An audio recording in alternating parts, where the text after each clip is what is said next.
Healthy চুল ও glowing skin চাইলে এখনই আপনাদের ডায়েটে অ্যাড করুন এই এক টুকরো গামি। যারা প্রতিদিন এবিসি জুস তৈরি করতে আলসেমি করেন তাদের জন্য একটি পারফেক্ট রেসিপি। তবে চলুন রেসিপিটি দেখে নিই। এই জন্য এখানে আমি একটি বিটরুট নিয়ে নিয়েছি, একটি অ্যাপেল নিয়ে নিয়েছি, আর নিয়ে নিয়েছি 2-3 টুকরো গাজর। আপনারা তো জানেনই, A for apple, B for beetroot আর সি ফর ক্যারট। আপনারা চাইলে এখানে আরও কিছু অ্যাড করতে পারেন। সব উপকরণগুলো ছোট ছোট কিউব করে কেটে নেব, যেন ব্লেন্ড করার সময় কোনো ধরনের সমস্যা না হয়।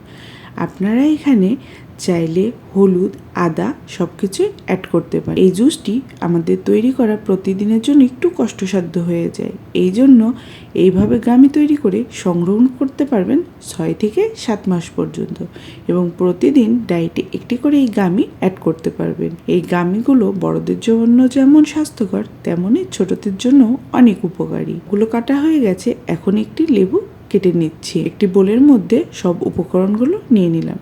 এখন একটি ব্লেন্ডারের সাহায্যে অল্প অল্প জল দিয়ে ব্লেন্ড করে নেব। এখানে আপনাদের পরিমাণ অনুযায়ী সবজি ও ফলগুলো কম বেশি করে নিতে পারেন। সবগুলো উপকরণ ব্লেন্ড করা হয়ে গেছে। এখন একটি ছাঁকনির সাহায্যে খুব ভালো করে ছেঁকে নেব। দেখতেই পাচ্ছেন হালকা শক্ত এবং ফাইবার অংশটি এখানে আলাদা করে নিয়েছি।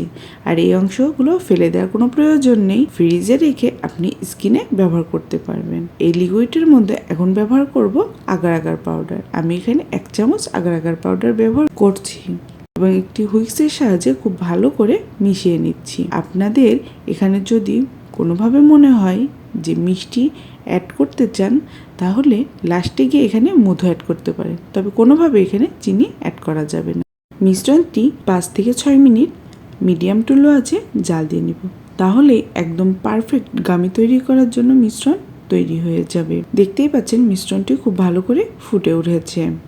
আমার আজকের এই রেসিপিটি যদি আপনাদের ভালো লাগে, অবশ্যই আমার চ্যানেলটি সাবস্ক্রাইব করে রাখবেন এবং আমার চ্যানেলের পাশেই থাকবেন।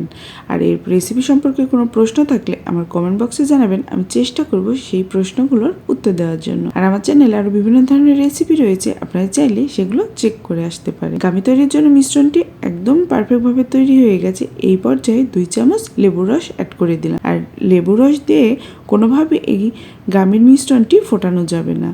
লেবু দিয়ে মিশ্রণটি ফোটালে এখানে ভিটামিন সি নষ্ট হয়ে যাবে। মিশ্রণটি এখন একটি মোল্ডে সেট করে নেব। আপনারা এখানে যে কোনো মোল্ড ব্যবহার করতে পারেন, তবে এভাবে বিভিন্ন শেপের মোল্ড ব্যবহার করলে বাচ্চাদেরও এই গামিগুলো খুব পছন্দ করবে। আমি কিছু মোল্ড হার্ট শেপে তৈরি করে নিয়েছি এবং কিছুটা আমি স্কোয়ার শেপে তৈরি করে নেব। রুম টেম্পারেচারে 3 থেকে 4 ঘন্টা রেখে দিলে গামিগুলো একদম পারফেক্টভাবে সেট হয়ে যাবে।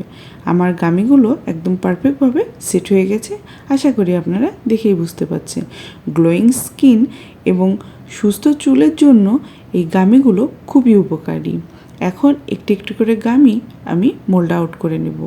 দেখতেই পাচ্ছেন কত সুন্দর গামিগুলো তৈরি হয়ে গেছে। এই গামিগুলো তৈরি করে রাখলে প্রতিদিনকার ঝামেলা ছাড়াই আমরা গ্লোয়িং স্কিন এবং চুলের যত্ন করার জন্য এই এবিসি জুস খেতে পারবো। একটি গামি আপনাদের তুলে দেখাচ্ছি।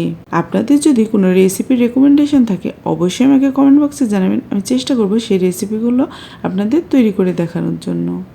একটি গামি আপনাদের ভেঙে দেখাচ্ছি, ভেতর থেকেও একদম খুব ভালোভাবে সেট হয়ে গেছে। ছোট বাচ্চাদের বাইরে থেকে কিনে আনা ক্ষতিকর গামি দেওয়ার থেকে বাড়িতে এইভাবে পুষ্টিকর গামিগুলো তৈরি করে দিতে পারেন। আর এরকম বিভিন্ন শেপে দিলে তারা বুঝতেও পারবে না এবং খুব ভালোভাবে মজায় মজায় খেয়ে নেবে। আজকে এই পর্যন্তই, নতুন একটি রেসিপি নিয়ে হাজির হয়ে যাব। ততক্ষণ পর্যন্ত সবাই সুস্থ থাকবেন, ভালো থাকবেন। ধন্যবাদ সবাইকে।